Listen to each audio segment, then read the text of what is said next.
wonder how much of the success last year from Philly was that rather than the head coach. Yes, yeah. How many wins taken?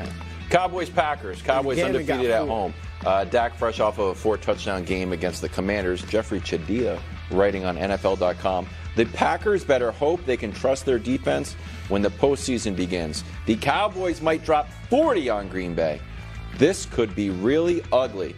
Brew, you know the Cowboys beat up on tomato cans. Packers, not tomato cans. Can Dallas blow out the Cowboys? No. Dallas, actually, that's where the Cowboys are. Yeah. Breaking news. Can Dallas blow out Green Bay? Yeah, I'm picking Dallas. Not sure if I'm predicting a blowout yet, but it's certainly that's the question. Will they blow them out? Yeah. They can. I mean, I think it's likely. Okay. I agree with what Shadia said. They are awesome at home, right? They 6 of their 8 wins at home have been blowouts by 20 or more points. And 2 of those teams were playoff teams, Philadelphia and the Rams, who transformed from tomato can into a playoff team. Real talk. Yeah.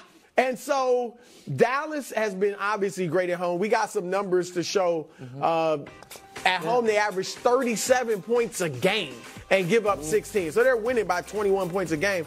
I mean, you see how good they are in Texas. So, yes, it's on the board. And, Nick, the Packers' defense is a question mark. All right, because, look, check this out. They gave up 30 points to Carolina. This is all within the last month.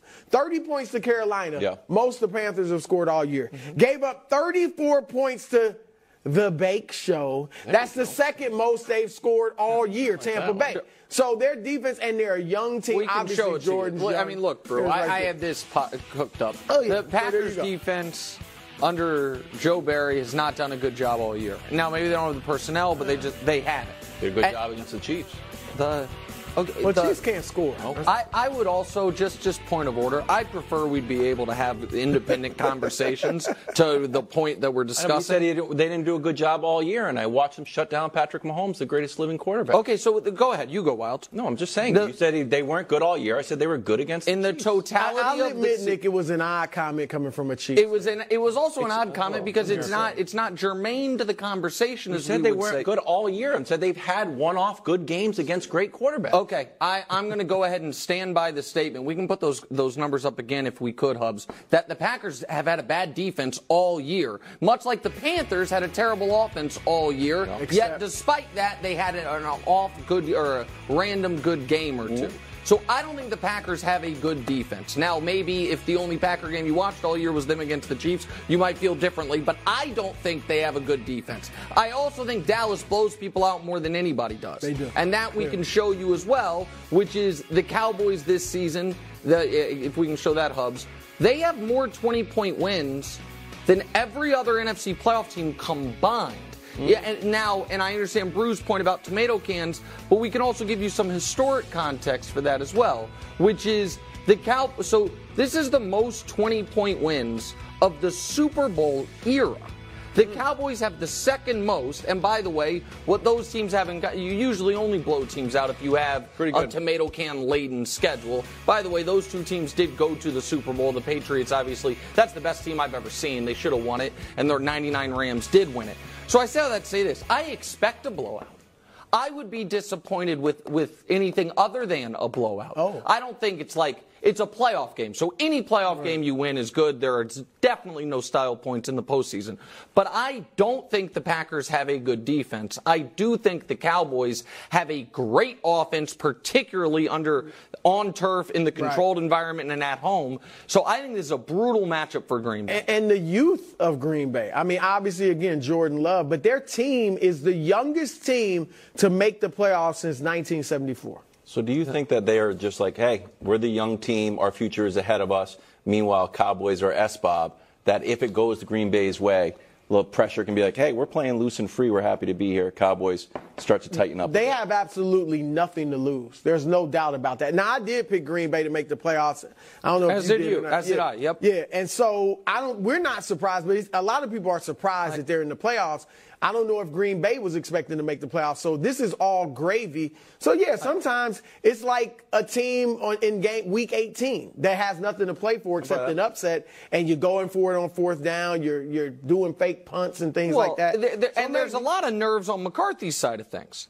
If this is a close game, it could spell bad news for Dallas because McCarthy could get tight. This is Green Bay, his former team, the team that got rid of him. And the only way the Packers can be in the position they are, the 6th seed in the playoffs with a defense as bad as they have, is because for the last 2 months, Jordan Love has been exceptional, and the offense has been really good. So, listen, they have to get in a shootout. I don't think Jordan Love in his first playoff game with that young of a receiving core is going to win a shootout. Right. But I don't think they can win the way they beat the Chiefs, to use your point. I don't think they're going to be able to slow this Cowboys offense from start to finish of the season has been far better than the Chiefs offense has been. I don't think they can win a low-scoring game. I think their only hope would be 35-31, and with respect to the Packers, I think that is a bridge too far in Jordan Love's first playoff. It would have to be a mistake from Dallas. It would have to be a Dak interception or two.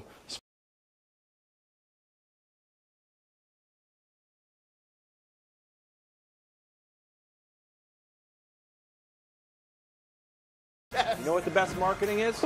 Sold out. We start with the faltering Eagles. Peter King writing plainly, this is one of the weirdest collapses I've seen in 40 years of covering the NFL. Yeah. Here's Nick Sirianni. Anyone can lead in times of, when times are easy. When times are hard, this is when you see what you're made of and how you lead. And so, I look at it as a challenge that, I know we can get out of this slump that we're in. It's my job to make sure that we do. And I look at it as a challenge and how sweet it will be when we do get out of it, because I know we will, and I know we got the right guys to get out of it. Okay. Eagles since starting 10-1. Tied for the second worst record at 1-5. Point differential is -10. They've got they're allowing the most touchdowns, 21, and the turnover differential is -8. That's worse than the league too. Yeah, that's a tough one. What would a first round exit mean for Philadelphia? Well, I think Nick Sirianni took the words out of my mouth, except for the end. He's right.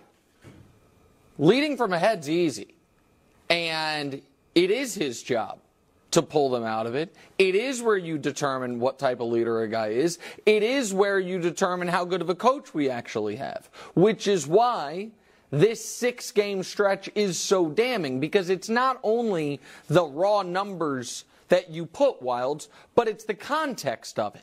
Because the first game was against the team you had circled all year, had circled you all year. You could have essentially locked up the 1 seed with 6 weeks to go. It would have been the Niners' 4th loss. You would have had 1, and you'd have had the head-to-head.